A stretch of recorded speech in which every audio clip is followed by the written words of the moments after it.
I want to take you to Joshua, the 5th chapter. That's Genesis, Exodus, Leviticus, Numbers, Deuteronomy, Joshua, the 6th book of the Bible. The first 5 are called the Pentateuch, and then Joshua helps begin the history part of the Old Testament. Joshua, God told Joshua, my servant Moses is dead. God told Joshua, I'll be with you as I was with Moses. Don't fear titles and positions. The only thing you have to fear is living outside of the will of God. Don't you dare fear coronavirus. God says he has not given us the spirit of fear, but of love and of power and of a sound mind. God says, I'm going to bring you out of this. God said, I promise you I'm going to bless you. and you got to walk in the promises of God. God said, I promise you I'm going to bless you. In Joshua, the 5th chapter, I want to call your attention beginning at the 13th verse. It says, and it came to pass that when Joshua was by Jericho, that he lifted up his eyes and looked, and behold, there stood a man over against him with his sword drawn in his hand. And Joshua went unto him and said unto him, art thou for us or for our adversaries? And he said, nay, but as the captain of the host of the Lord, I now come. And Joshua fell on his face to the earth and did worship, and said unto him, what saith my Lord unto his servant? And the captain of the Lord's host said unto Joshua, loose thy shoe from off thy foot, for the place whereon thou standest is holy. And Joshua did so. That's all I want to give you, just those 3 verses. Now be so kind as to turn, look at somebody, just catch somebody's eye. And after you get them, smile at them, smile.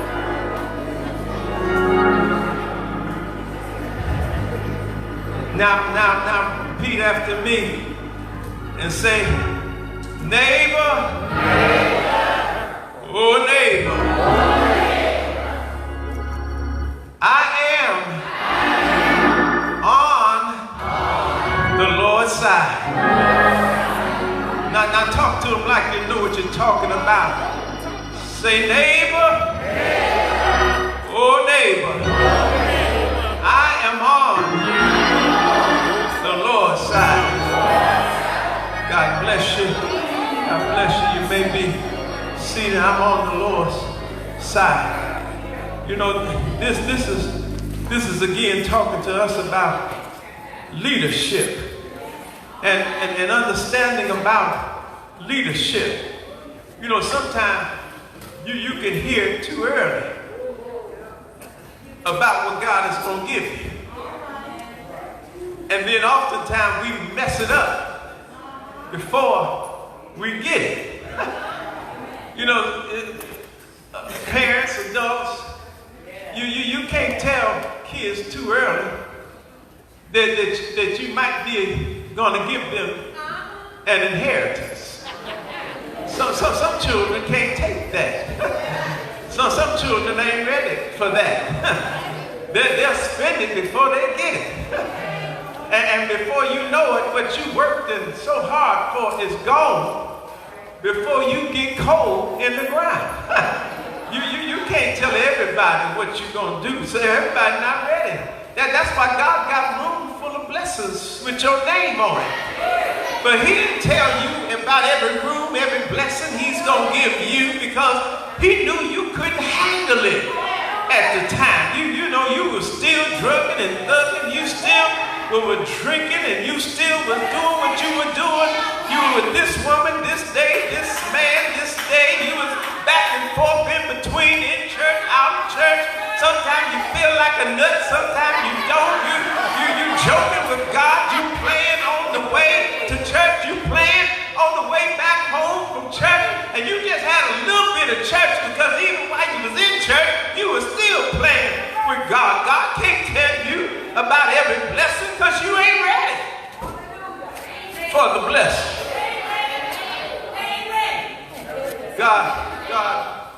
God is so in love with you that he designed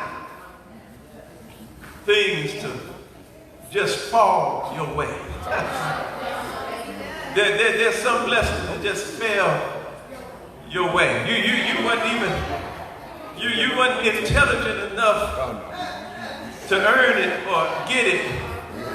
You just stumbled into some blessings. Is anybody in here not ashamed to admit that you stumbled into some of the blessings that you now have? You wasn't going the right direction. Your life really wasn't on track, but God blessed you in spite of you. God still made a way for you in spite.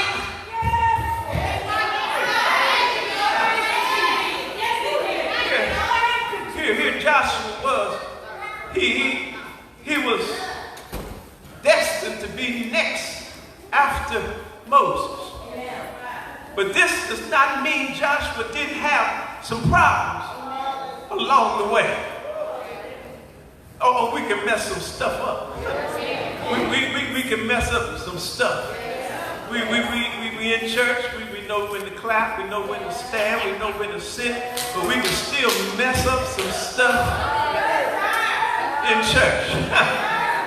Because you see, church is really a heart work. It's not what you say out of your mouth as much as it is what your heart is all about. And we come to church messy. You can have clean hands and still be messy. You can have all of the Bible words and still be messy. And the sad part is we come to church messy. That means we think we got it going on and everybody else needs a self-check. And we like we got some type of badge that puts us in charge of checking everybody else out. When we get to church, look at her. She done put that stuff on again. Look at him. No, he did none of that match. Ain't none of that nothing he needs to have on. We got the nerve to come to church messy. And it wasn't but a few days ago our lives was out of control. We were doing any and everything. And then we were parading into the house of God as though everything was still all right. Yes, sir. Here. Help me, Holy Ghost. I said, he didn't want to be long today, but here Joshua is. And he has this first experience where they're in the desert and they're having to fight the Amalekites. What was that movie? Color Purple. All my life.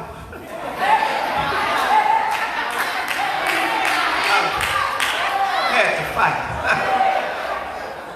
You know, I don't care how dressed up you get. I don't care what position you got in the church. You got to be ready to fight.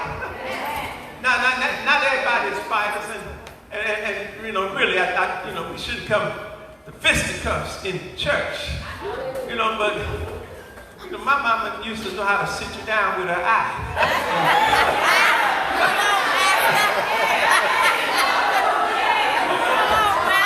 Oh, some of you had your mamas too. My mama knew how to twist her head to let you know when you got home it was on and popping. You know, they had some things just set up, you know, when I was coming up. You know, you wouldn't think that she was this way. She smiled at everybody, you know, and I don't know how she could do it, and sometimes they never would see what she was doing to us. You know, she had us sitting right beside us. There was 5 of us, like stair-step children, just, you know, just all by size and arrangement. And she was short, but she could reach all the way to the end of where we were sitting. And you never see her really move, but she had a certain pitch she could do at church. And you never would get through whimpering after you got that special pitch from her, because she knew how to pitch you and keep on smiling and clapping and keep on praising God like nothing had happened. You so hurt, you wish you could go get somebody to get her, but you know at the same time, if you move, if you say anything, now, hallelujah. You know, young folks today, they call it child abuse, you know.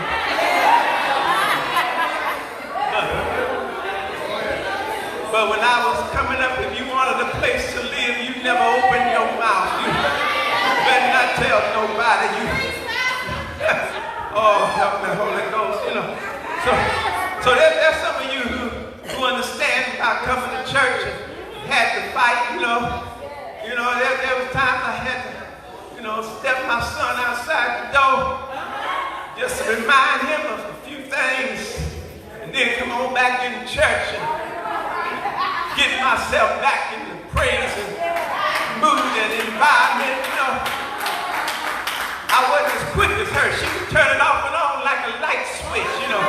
I had to warm back up again, you know, because I've been cooled off, putting some stuff on somebody that needed a little straightening out, you know, just a little hemming up, just, you know, get them in a corner real quick and let them know that, you know, they can hit that wall, you know, that. But, you know, I just need you to understand that Joshua, he got a little beside himself. They were fighting the Amalekites, and what Joshua couldn't see is that Moses, they had taken him up on the top of the hillside, and he was above the people. And every time he raised his hands up, the people would win the fight. But here Joshua was down on the battlefield. He thinking that he has done something. And I want you to understand that that's some of our problem in church. We actually come here thinking that we done something because we got a nice job. We done something. We got a nice car.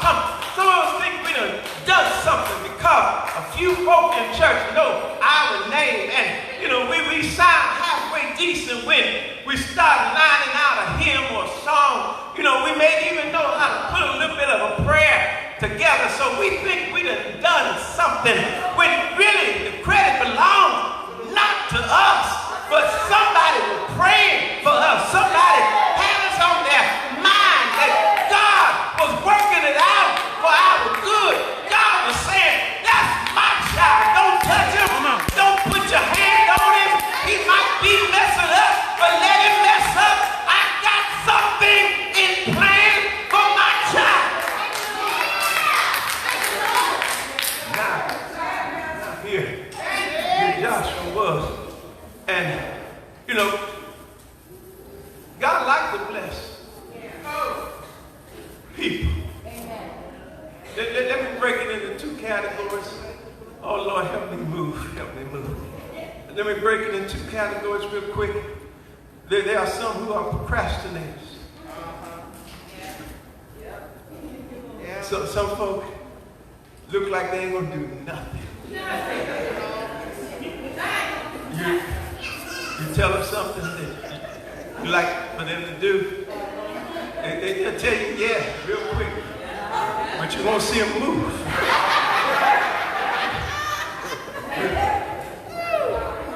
You're trying to give them a little time. Maybe they're thinking and planning in their head. You still don't see them move. Now you wondering, are they dead? Just last second. Now all of a sudden they want to rush and get something done. They could have been doing it the whole time, but they want to wait till the last minute, the last hour. Now they're going to make you be in frustration, hurry, trying to make sure things get done when it didn't have to be that way.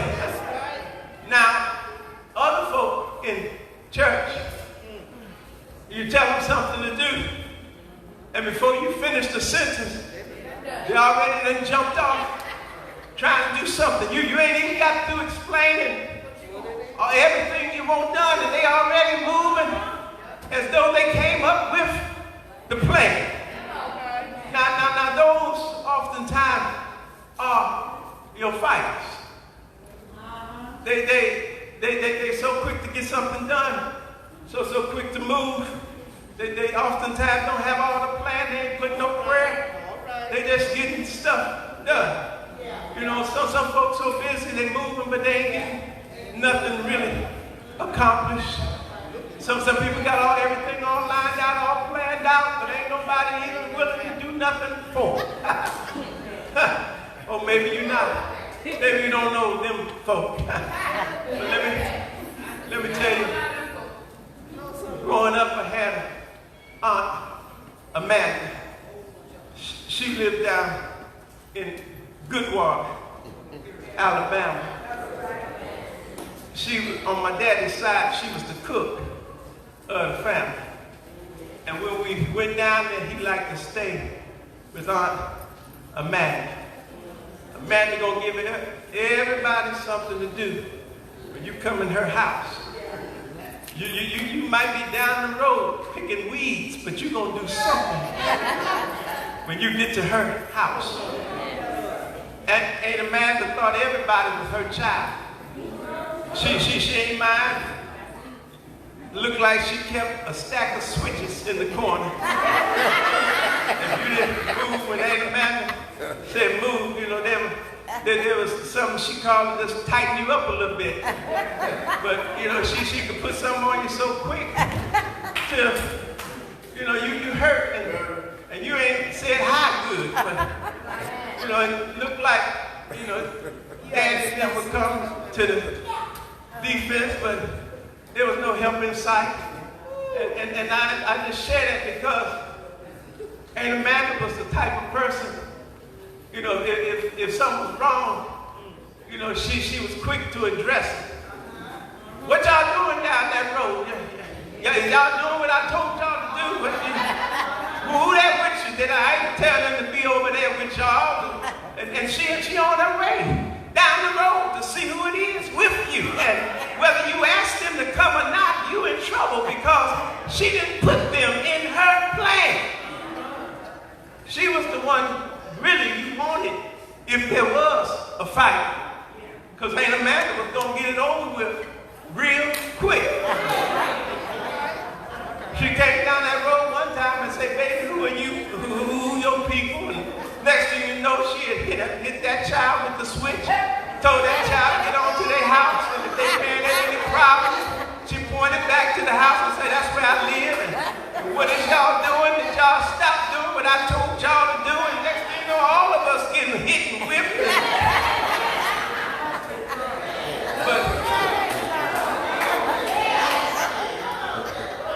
Yeah, I know. I ain't the only one. You got to earn a man in the family. I ain't the only one. Oh yeah, you have to show me the marks. I know. I can tell by your face. Yeah, this ain't even a pleasant conversation for some of you. You understand. But quickly, let me just help you. Because you see, in the church we got all kind of folk. And it's not that you want the ones who are fighters to not be in the church. It's not that you want the ones who are procrastinators to not be in the church. We just got to learn how to direct folk. We just got to learn how to push people in that direction so we can get some stuff done in the church. But what that really means is you and I got to take our mouth off of folk.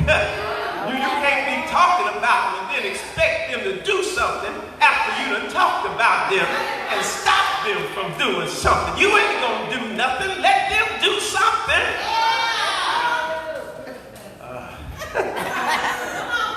Here Joshua was. Now, in the beginning of this chapter, he circumcised all the people. Moses is dead. Joshua is now in control. And God has forgiven the people for their disobedience. You do know disobedience will cost you something. And even leaders have slowed down the progress with their disobedience. And that's why prayer is a powerful weapon. The more we learn how to pray for each other, the more our lives will line up with the will of God. You can't tell who God has placed in a position what to do, but you can pray the hell out of them. Do you not know your weapon? Your weapon is prayer. And prayer can make folk do right.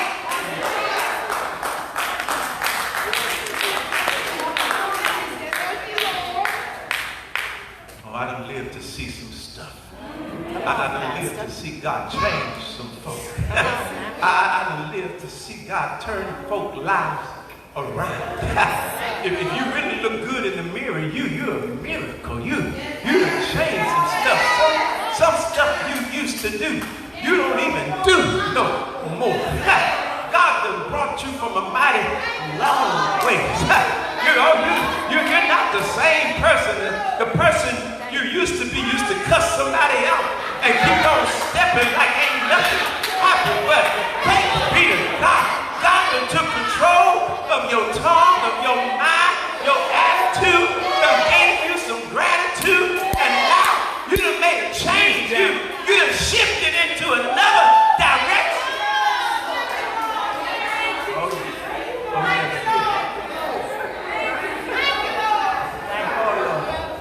I'm trying to rush and it just ain't working. Help me, Lord. But here Joshua is, and the Lord is not pleased with Joshua. And so now Joshua, but see, God got to get you ready. Some lessons you ain't ready for until God gets you ready. And so now here God sends a man with a sword. Is not really a man with a sword.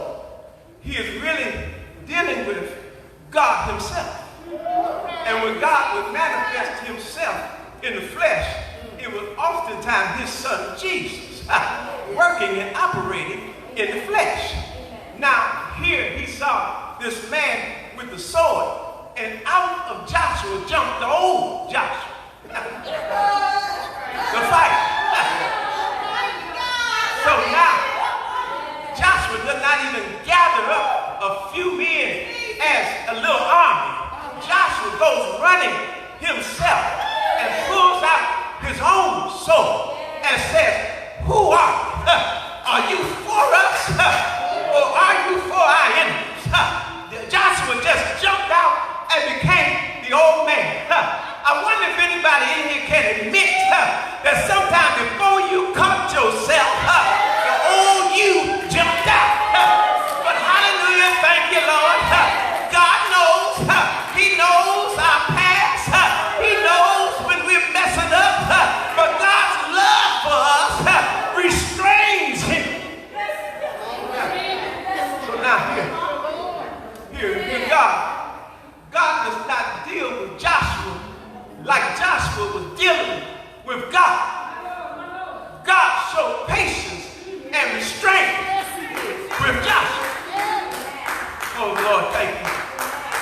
for your grace. Thank you for your mercy. Thank you for your favor. Thank you for your loving kindness. Thank you for your tender mercies. Thank you for not blessing us as we deserve, but Lord, letting grace take over. So many times I should have been dead, sleeping in my grave, but grace and mercy stopped by. So many times I don't know how I got as blessed as I am, but God showed up, and before I knew it, God was blessing my life over and over again. Now, Joshua, with this man with the sword, Joshua had messed up, but he quickly changed, and the man told him, this is holy ground. I'm going to stop here. There's so much more I want to tell you, but I want you to hear that before Joshua could fight the battle of Jericho, he had to turn where he was into a sanctuary. Oftentimes, you want great blessings, but you have not been to the sanctuary. You want God to build you up. You want God to establish you. You want God to fight for you. You want God to open doors for you. But you have not been to the sanctuary. And it's not enough to just walk in the door. It's not enough to just come in and sit down. But God says, will you bow before me? God says, will you humble yourself in my presence? Will you acknowledge that you need me in the morning, at noon, and at night? Will you humble yourselves and say, Lord, I thought I could make it without you, but I need you. Every time I turn around, I need more and more of thee. I need you in my home. I need you on my job. I need you in my life. I need you in my heart. I need you, my way maker, my heart fixer, my mind regulator. I need you to show up in my storms. I shouldn't be here, but hallelujah, if you bless me, I know everything will be all right. Hallelujah. Thank you, Jesus. That's what you did. You got here before I came, and you died on the cross. But hallelujah, death couldn't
prophesy, if you don't start ministering, your gift is in question.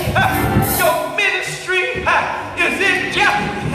But before you minister, you got to worship, get orders from up high, and let God show you his perfect plan and his way.